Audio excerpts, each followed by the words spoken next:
What's going on, everybody? Hope everybody's feeling good. Hope everybody's doing well. Guys, we're back with update 2 to a story. This story I did back in it was the beginning of the year. I think it was the end of January. Um there was an update a few days later in February. So this story was done then, but this story is about an ex-wife who was dying, and she asked her husband for a hall pass so she could feel free again. She wanted an open marriage. That was her last request, to be with her ex. Crazy. Crazy. Guys, if you remember this story, you know exactly what I'm talking about. Maybe you've heard it recently because you're a new subscriber. You stumbled upon that story. I'm going to put update 2 in the description so you can click and go straight to what the latest part of the story is. But if you want to hear it from the beginning or you've never heard it before, I'm going to play it first. The original, then there's update 1, and then the final the next update that he just recently sent in, if you want to check it out. But let's get into it. Wife wanted a 1 week free pass to feel 17 again with her first boyfriend. I kicked her out and divorcing her. 6 months later, she is dying from uterine cancer. Hello, true story. I've been looking for stories on your channel for some time. I really like your work, how you respond to your subscribers.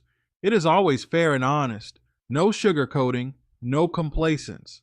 I am now a new subscriber of both True Story and True Story Epic and decided to share my story. There are no stories like mine.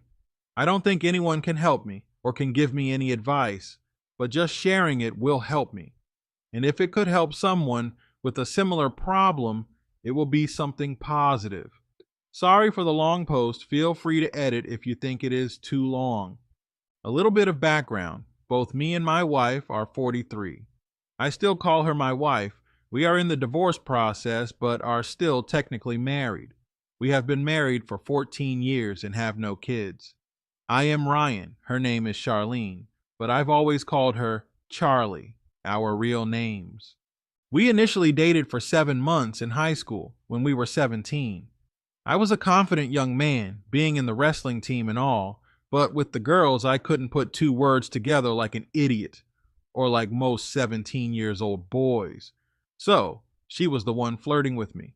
She was my first girlfriend. At the time, Charlie was dating a football jerk just before me. It seems she likes the sporty type.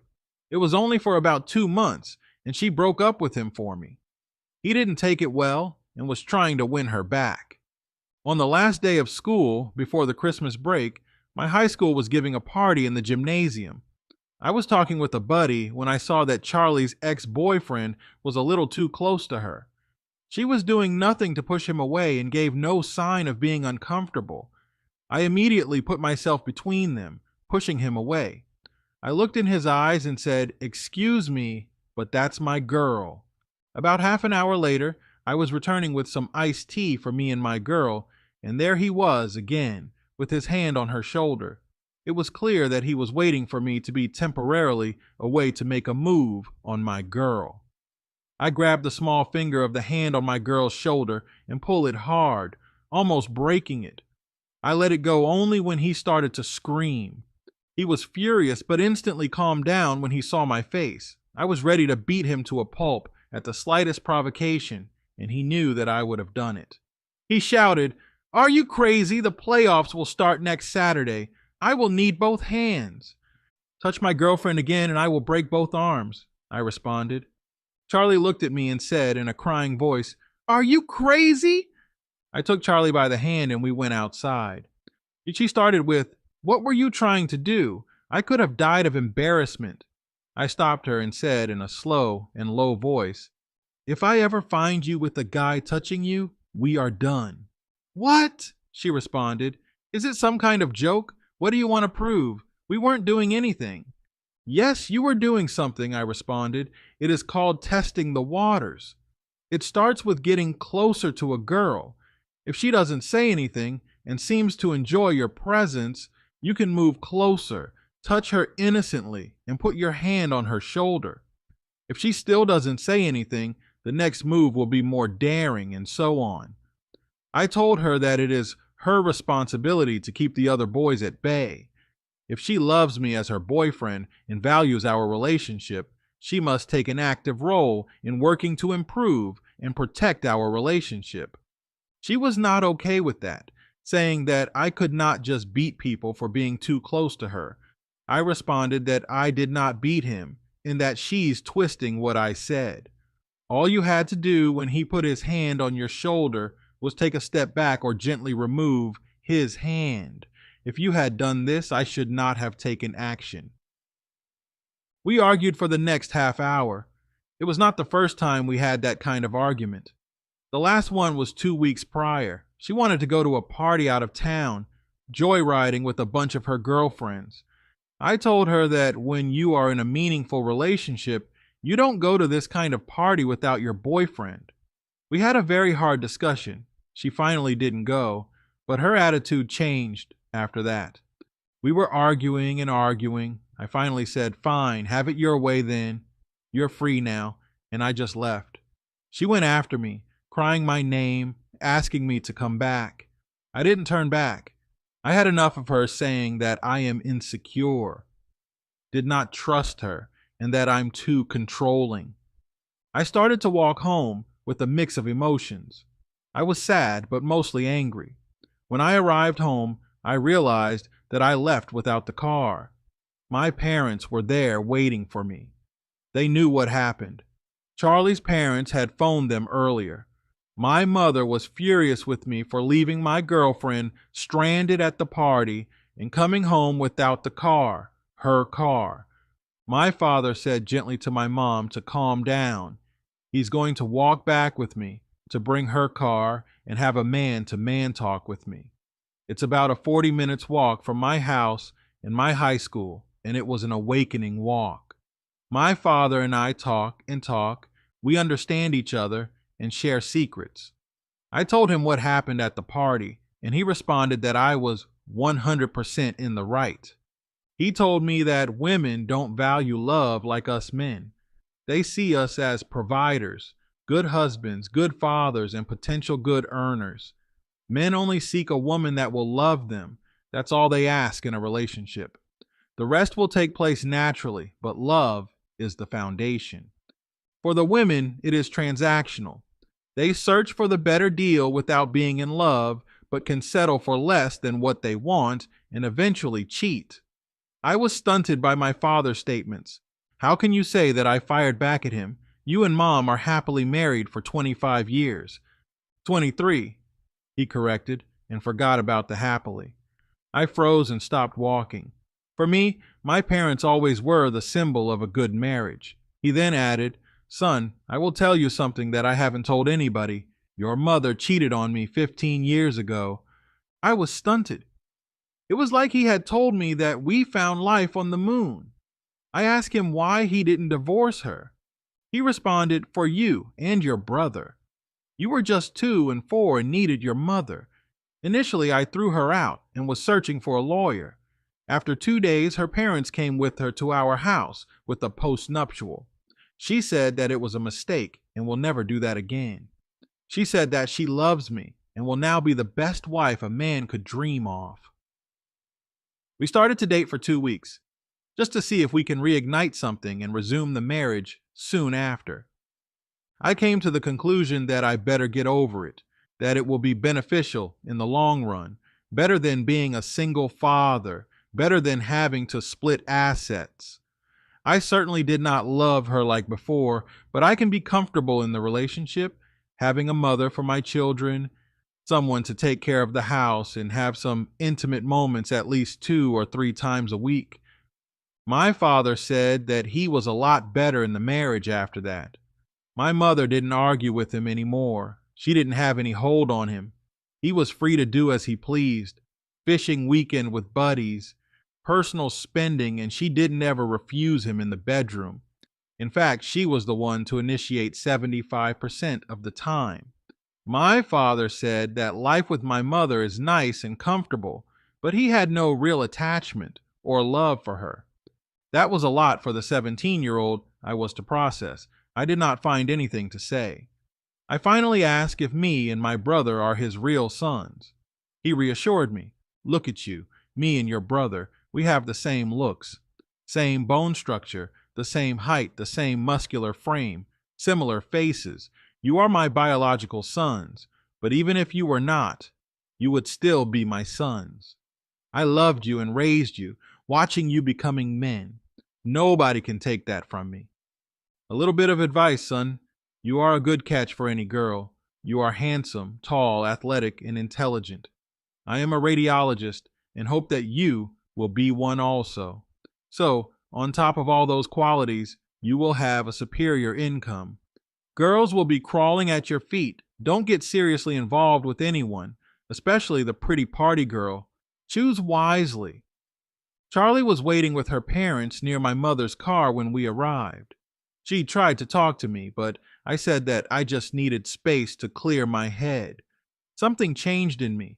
Between our unresolved arguments about dating and the open heart discussion with my father, I needed time to process everything. The next morning, she came to my house. We talked outside. I wanted to have a private conversation with her. In short, I told her we're done. She couldn't believe that I would break up for such a minor argument. She said that it was almost nothing and left furious. She looked like a mess on the following days, but we eventually moved on. I had multiple girlfriends after that. I don't know if it was because I stood up to the football jerk, but it is like they all realized my value at the same time and wanted to be part of my life. Nothing was serious, however. I stayed focused on my studies and made it to college the next year. 9 years later, I was doing my internship at a physical rehabilitation center. I was just out of medical school and wanted to become a radiologist like my father. The HR director was taking me around the place, introducing me to everybody around.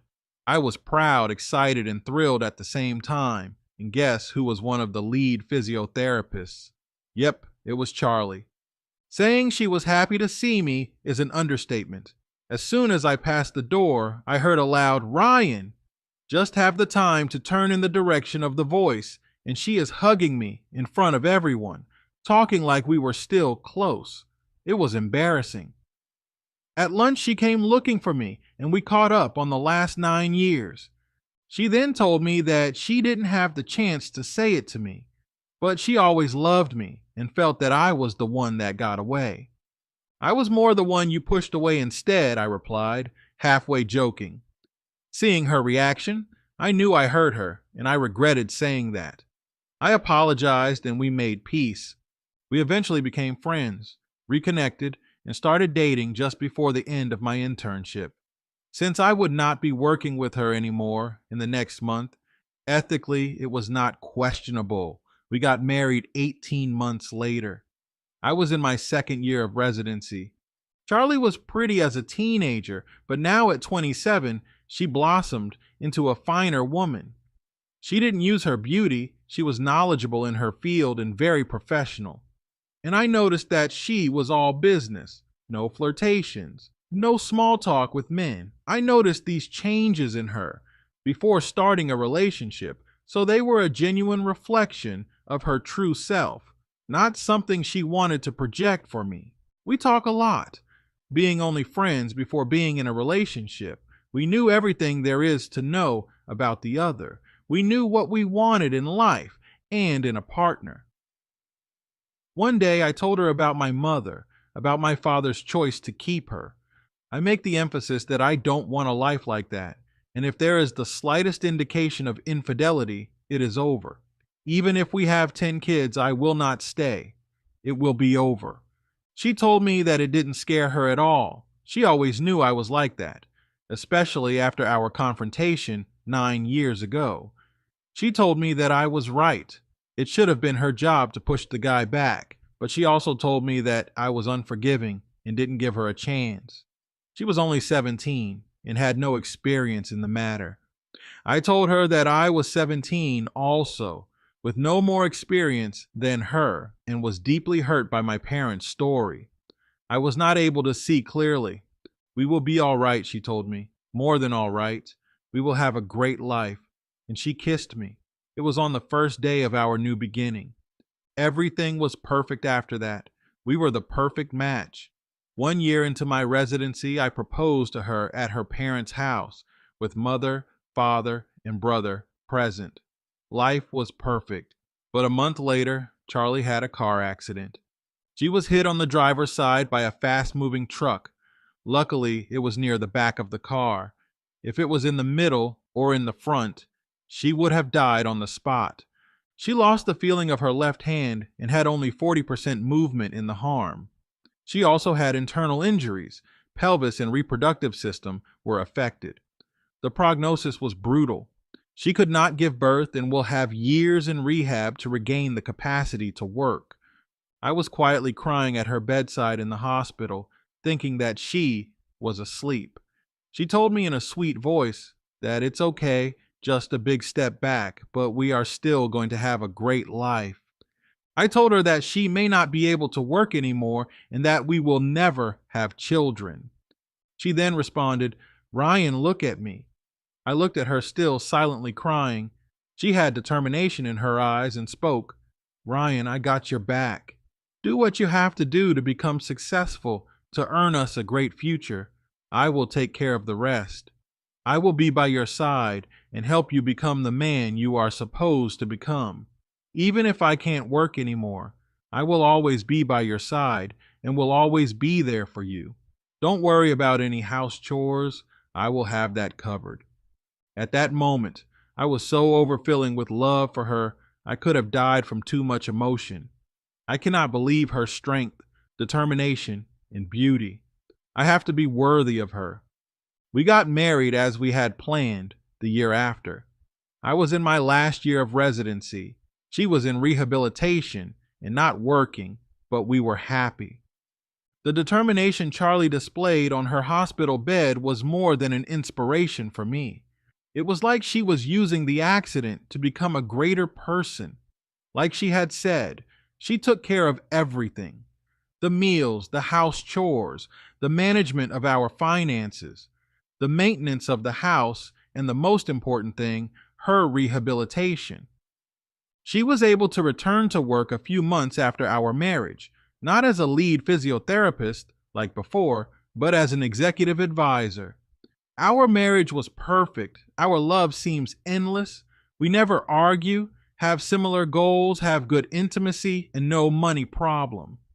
Our problem started during our 14 years of marriage. We have received an invitation for our old high school 25th anniversary reunion.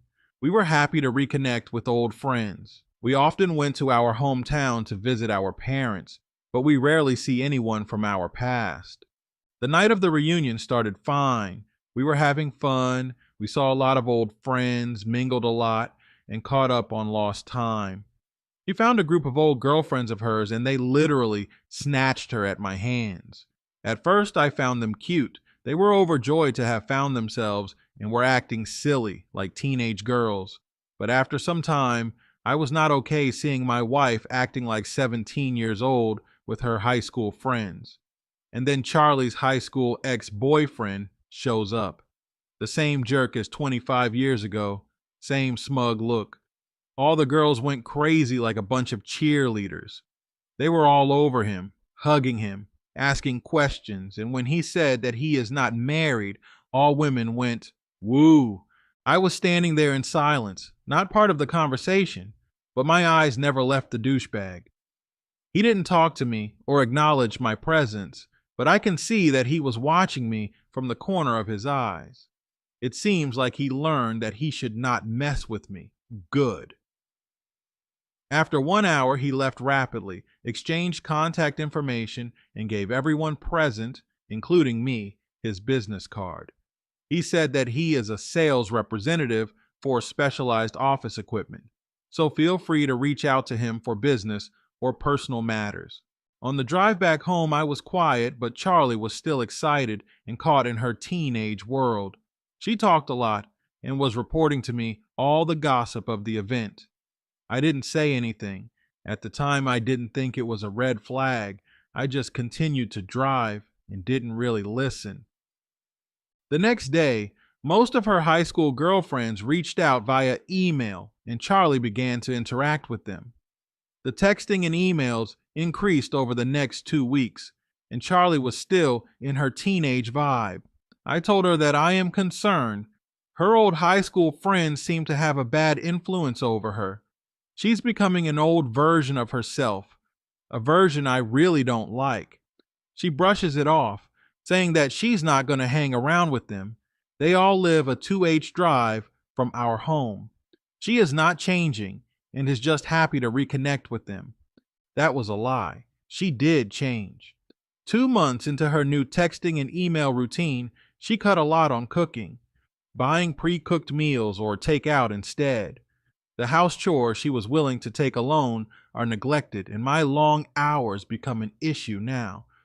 I don't know where was the strong woman I married. Where is her untamed will? Where is her desire for our couple to flourish? I don't know who's this bird brain that shares my life. How can she have fallen so fast? At least our intimacy was still strong, so I believe she still loved me. But to be honest, I am going with the motion. I was beginning to fall out of love with her when she blindsided me with this offer. She sat me down and told me that she had been texting with her ex-boyfriend for some time, that he is in a rough patch now and wants to relocate to our town for a fresh start. She then asked me for a 2-week hall pass. You must be on drugs for asking me that, I responded, and I think you have been on drugs for some time. She asked me what I mean by that. I pointed at her changes of behavior and interest in the last months. She counters by saying that she loves me, but only wants 2 weeks to live like she was at 17 again, to feel young without any worries. After that, she will return to me and everything will be normal. Everything will be normal with your AP living in our town, I pointed out. Everything will be back to normal, she responded, and added that she know it is difficult to accept, but she is willing to give me the same freedom during those 2 weeks. I cannot believe what I was hearing. I told her that I'm not interested by that offer and asked, why didn't you marry your ex-boyfriend? She looked confused and didn't respond. I asked again, if you like him so much, why didn't you marry your ex-boyfriend? Because I love you, she said. You have a strange way of showing it, I responded. I told her that our marriage is already strained. It will need a lot to rebuild, but if she goes through with that hall pass, we are done for good. She said that she will go to her parents' house for the rest of the week. The hall pass should begin only next week, so I will have time to cool off and process things. I asked her if her ex is still in our old town this week. She reluctantly said yes and wanted to know why I asked that. Just checking, I responded, and you will not see him while living at your parents', of course. I did not wait for her responses and leave to have something to eat nearby. I didn't want to talk to her or see her. I knew she wanted to go forward with that, so in my mind, we are already done. When I came back just before 9 p.m., she had already packed and asked me if I wanted her to stay the night. I responded that she could do as she pleased, but she will not sleep in our bed. She left, and as soon as her car disappeared, I allowed myself to cry. I let the pain of losing the love of my life drown me for the night. I didn't stay down feeling sorry for myself. I woke up mad and furious. The next day, I empty 80% of our bank account, schedule a meeting with a lawyer, and change the locks on our house. We don't have a mutual credit card. She had her car loan, and I have mine. The house was mine, thank goodness. The mortgage was my responsibility, but she paid for the utilities and food. She tried to call me a few times that day. I only responded to the first one. She only wanted to tell me that she arrived safe and was only checking if I was okay. I told her that she's not my problem anymore and hung up. She left many voice messages with more or less the same content, saying that she loved me, asking me to cool off, that it is no big deal, that she only asked for a 2-week break and it meant nothing. Our love and our marriage are untouched. When she gets back, We will be stronger. I packed all her things in boxes and erased all traces of her, including all photos and postcards, packed in a box labeled Memories. Had to wait a week for the meeting with the lawyer. No call from her during the week the hall pass was supposed to begin. Met my lawyer, arranged to have her serve divorce paper at the same moment that her thing will be delivered to her parents' house the next week. She texted me the Friday before the end of the hall pass, saying that she will go to her parents tomorrow and will come home Sunday, a day before the end of the break. I texted her to not bother coming back and enjoy screwing your lover for now on. This is your life now. She blew up my phone with a ton of messages, one every 5 minutes. All went to voicemail. I didn't turn off my phone. It gave me some kind of satisfaction knowing how desperate she was trying to reach me. The call stopped around 1 a.m., but resumed with a vengeance at 9 a.m. I didn't respond. I knew she had been served. I blocked her number, packed a small bag, and left. She will be charging at our door in probably less than 2 hours, and I want to avoid drama. Her mother called me after. I hesitated, but decided to take the call. She told me that Charlie had a meltdown when she was served. When they opened the door and the boxes were delivered, she was livid, but was not capable of reacting.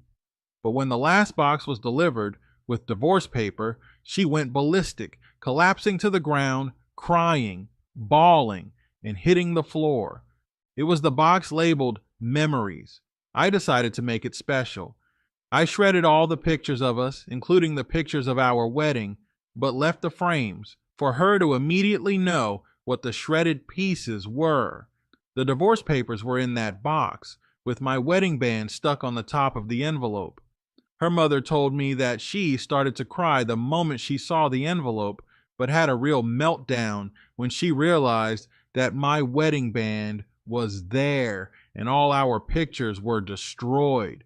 I explained to her what was going on, the reason for our separation, the complete change in Charlie since our high school reunion, and her hall pass request.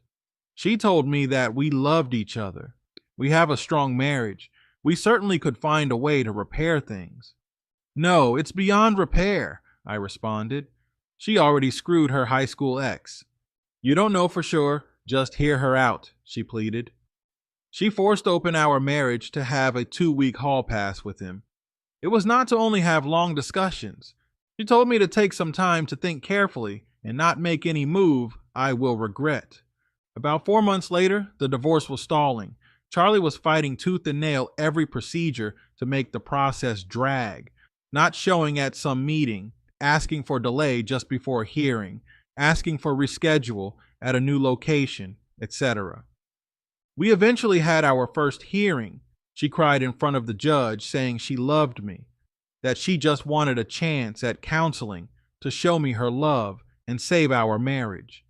The judge asked her why she decided to be unfaithful if she loved her husband so much. She responded in tears that she didn't know what happened to her. She had some sort of blackout or depression and reverted to her teenage years. She just snapped out of it when she saw my wedding band and our shredded pictures. The judge must have been moved by her plea. He decided that we will do counseling 2 times per week during 5 weeks. We did the first 2 counseling sessions, and then the rest were delayed at her request. She claims to have a serious medical issue. Her lawyer presented some medical paper to the court, and the delay was granted. Sure, she looked drained at the last session. No energy, no fighting spirit. But I have a hard time believing she had health problems. I thought it was only another one of her schemes to drag the procedure. Her mother called me 2 weeks later to tell me that Charlie wanted to see me. She is not well. She was diagnosed with uterine cancer, phase 3. I told her that I am sad for her, that somewhere I still love the woman she was before all that, but now I don't want to see her ever. Looking at her, thinking about the betrayal, only gives me pain, and there is nothing good for me or her to meet again. She responded that Charlie needed me. She needed my strength to go through with the treatments. I responded that I'm sorry. but she got them for support. Charlie tried to reach me with her mother's phone, but I hung up on her and blocked the number. A month later, her father came to my house. We always liked each other. He was like a second father to me, but since all this mess started, we haven't talked at all. When I opened the door, he collapsed in my arms and started to cry. It breaks something in me. My father-in-law is a huge man, about 6'3", about 230 pounds. He is a rock. Seeing him cry made me realize that things were very bad with Charlie, and they were. He told me that she is losing the battle against cancer and may pass away soon. He said that if I don't want to see her, he will understand, but said that I should go. It is my last chance to see her alive. So I went with him to the hospital. They have transferred her to palliative care, which cannot be a good sign. I was not prepared for what I saw. When I opened the door, I almost fainted. Charlie had lost probably 50 pounds. Her mother was at her bedside. Charlie looked at me, and her dead eyes came alive, and she was smiling. "You came," she said faintly. I came near her. She lifted her arms to hug me. I leaned and hugged her. We stayed that way a long time, maybe 5 minutes in our embrace. I finally pulled back, saying that she must rest. "Ryan," she began. "No, it's okay, you don't need to say it. I'm there. Rest now. I will still be there when you wake up." Later, I was asleep on the side of the bed and woke up to Charlie passing her fingers through my hair. She seemed to sense that I was awake and said, "You gave me the biggest gift. Thank you, Ryan. I love you so much. I know you're not the forgiving type. I don't deserve you or your forgiveness, but Ryan..." "Charlie," I responded, "you don't need to say that. Don't waste your energy." "No, Ryan, I need to tell you this. I am sorry. I don't know how it happened. I just blacked out, not thinking about my love for you, not thinking about life, swept away by something in me that I didn't know was there. Even if I was not aware at the time, it must have been the cancer eating me and making me do things. I have always loved you and will always. You were the only man I ever loved." After that, she was exhausted and fell asleep. She woke up moments later and pointed at my mother. She was carrying a box, the memories box. The same box with the shredded pictures and divorce papers Charlie had received on that cursed day. "We had reprinted all the pictures we could find," her mother says. "Unfortunately, your wedding picture is not the original. We were not able to find the photographer. He's probably out of business." She then put my wedding band in Charlie's palm. Charlie was still holding my hand with surprising force. She put my wedding band on my finger and said that she wanted to die as my wife. I responded that I will be there as her husband till death do us part.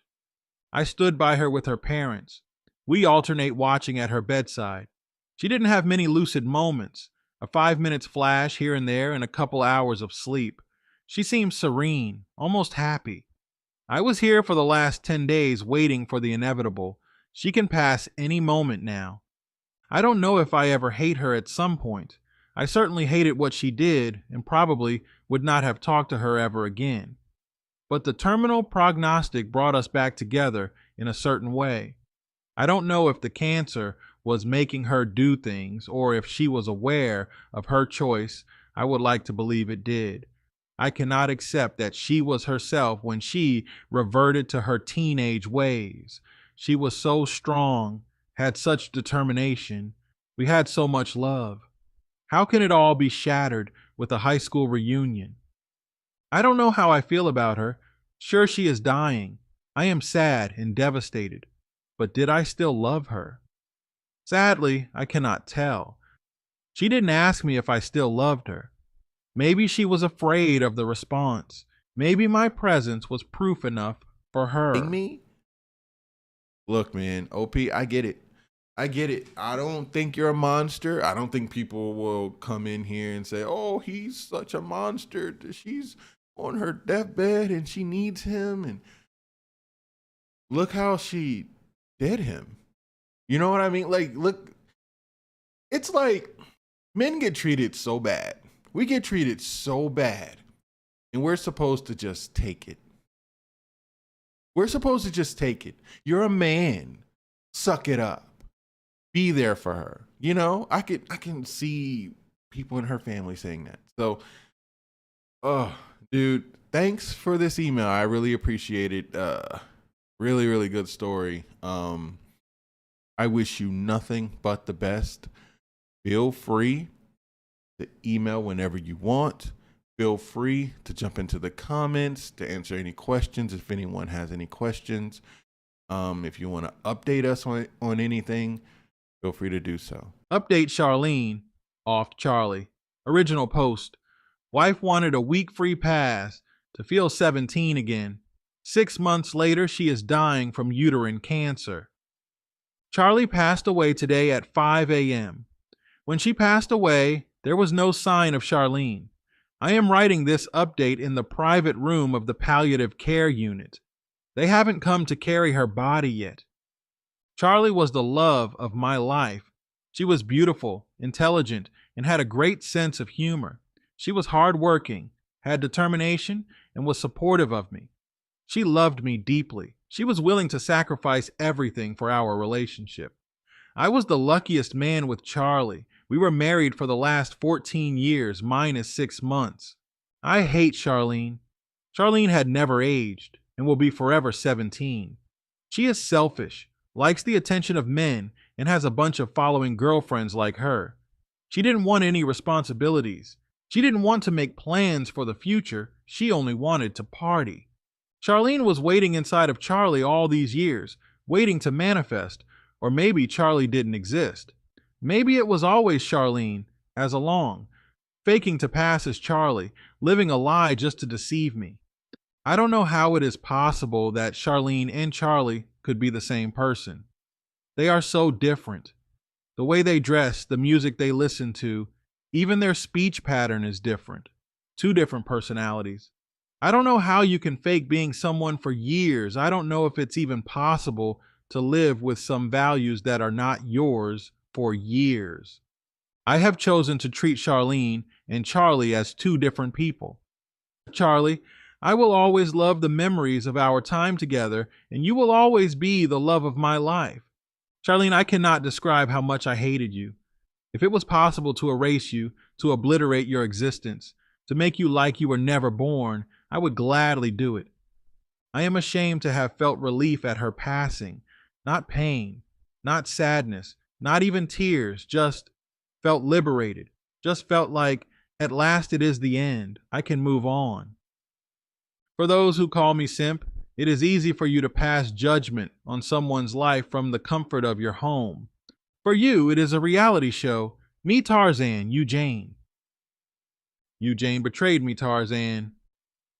Me Tarzan kicked you down from my tree. It's not a reality show. I'm not a comic book character. This is my life. Kicking Jane from the tree is the easy part. Afterwards, you will have to mourn the memories of the life you had together. You will have to heal yourself. And believe me, it is easy when you're mad and fueled by anger. But when you calm down, when the hatred goes away and you are at night by yourself, it is not easy unless you didn't love Jane in the first place. If you don't know how it hurts to be betrayed, you don't know how to love.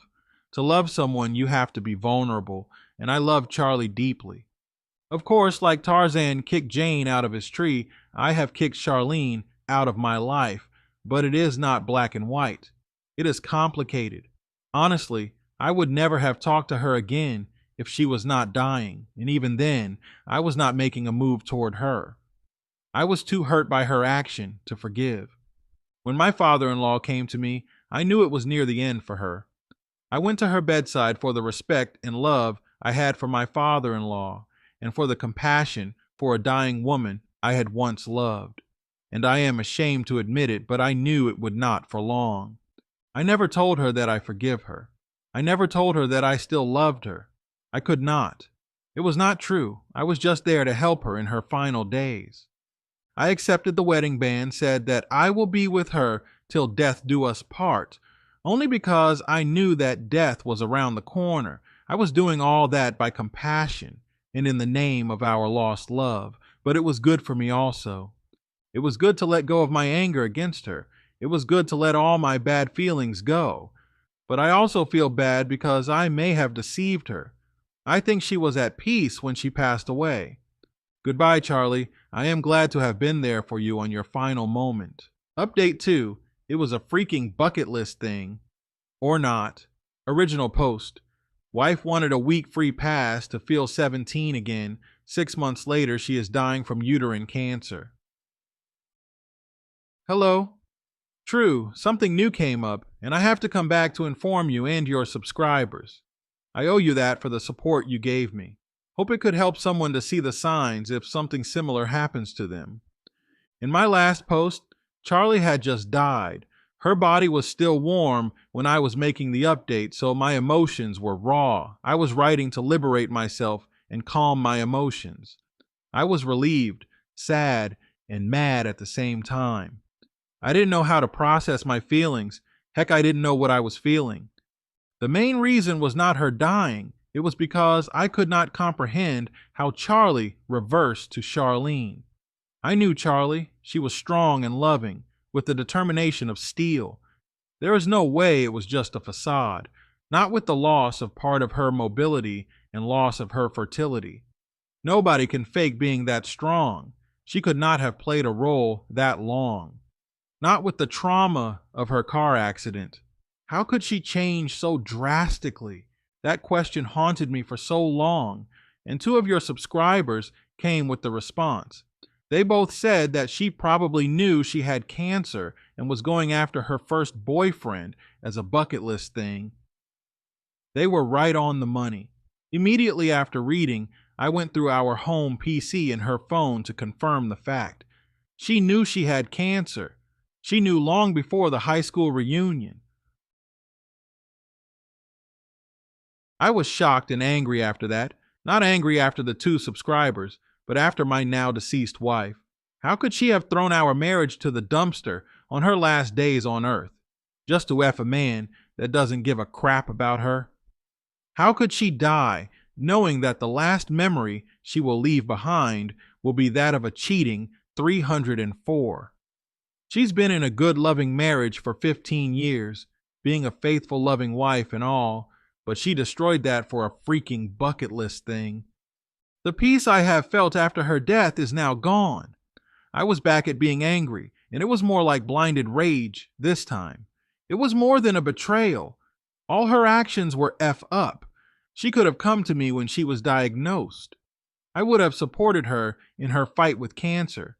Sure, we probably couldn't escape the fatality of her death, but we would have done special things in the meantime. We could travel, visit new countries, see new concerts around the world, and build new memories. We would have fought the cancer together, and maybe she would have survived longer. At the very least, our love would have survived. I was in that state for about a month when Charlie's parents came to my house. Her mother said that they were worried about me. I never called or texted, so they decided to visit me while they were in town. She continued saying that they knew me since I was a teenager and they considered me as their son. I responded maybe a little harder than what I meant, that I already have a mother and a father. She said that she understands my pain and hopes that when things get better, I will have a change of heart. We already lost a daughter. We don't want to lose a son. Come on, son, let's eat. We have bought food. I'm sure you don't eat properly these days. They have bought a home, cooked meal, fried chicken, sweet potatoes, and Caesar salad. This one brought a smile on my face. It was a small gesture to please me. They knew I love Caesar salad. I was about to take a bottle of wine when my father-in-law stopped me. No, son, we have to tell you something important. We ate in silence at first, and then the discussion went smoothly, without any effort. I always appreciated them, in particular my father-in-law. We became close over the years. We were sharing memories, revisiting old jokes, and then the conversation went dead for no reason. After a few seconds of silence, my mother-in-law asked me, "Did you really know what Charlene did, and why?" "Yes, I figured that out," I responded. I told them that she knew she had cancer long before the high school reunion. I told them about the bucket list theory. I told them that she wanted to return to her teenage years with her first boyfriend for the last time before dying. No, her mother fired back. She knew she had cancer, but she didn't have a bucket list. She didn't want you to be crushed and destroyed by her imminent death, so she pushed you away. When I told you to talk to her, that you didn't know for sure if she was intimate with her first boyfriend, I told you that because I knew that there was no boyfriend. She wants to leave you quietly, so you will not have to mourn her passing later. It doesn't make sense, I responded. Why did she go crazy, apologies profusely, and drag the divorce? It was what she wanted? I was leaving and she could have died alone in peace like she wanted. She continued saying that when Charlene received her things, she was frozen with the first boxes, realizing that you had thrown her out. But with the last box, she knew that you now hated her and are erasing her from your life. It was more than she could withstand. She was thinking that she wants you out to protect you from hurting, but it was too much if you hate her. And you two knew all along? I asked. No, my father-in-law responded. She told me only the day after Charlene melted down. Charlene asked me to respect her decision, my mother-in-law quickly added. She made me swear not to tell anyone, especially her father. She knew that if I told him, he would rush to you immediately. True, I didn't think that I could be affected anymore by any news or revelation. First there were her change of behavior, then her asking for an all pass, then me kicking her out permanently and divorcing her, then our divorce hearing and mediation, and at the end, her cancer and her death. I thought that it was all, but I discovered that she may have a bucket list, and now cherry on top, she was pushing me out to spare me the pain of losing her. I've lost it. I began to talk loudly and yelled multiple questions in succession, saying to my in-law, how come they didn't tell me the truth from the beginning? Where did Charlie go during those 2 weeks? How could they watch our life disintegrate without interfering? How could they leave me hating Charlie and ending our marriage when they knew the truth? I yelled for about 30 minutes non-stop. They took all my anger and frustration and left when I was a little calmer. I cannot comprehend how the female brain works. To spare me the pain and devastation of losing her, she decided to inflict pain of a higher level. Instead of coming to me for support, she decided that it was better to burn our marriage and let me reconsider the last 25 years and question the veracity of our love. Her mother told me that she didn't have a boyfriend in the picture, and she was never intimate with her first boyfriend. Not back then when they were dating. Not during the 9 years when we were not in contact, and not in the weeks that of the hall pass when she was with them. I don't know if her mother is right. She was with her parents the first and the last couple of days. So, there were 10 or 12 days that she was not with them. Furthermore, I cannot believe she did not go back to her first boyfriend when we broke up at 17. She had 9 years to do so. Well, that didn't matter anymore. I am fed up with all that. I have told one of your subscribers in a direct message that I did not regret one thing. I did not regret being with her, and if I could go back, I would do the same thing and try to change the outcome. I have told him that the 15 years of happiness greatly outweigh the last 6 months of pain.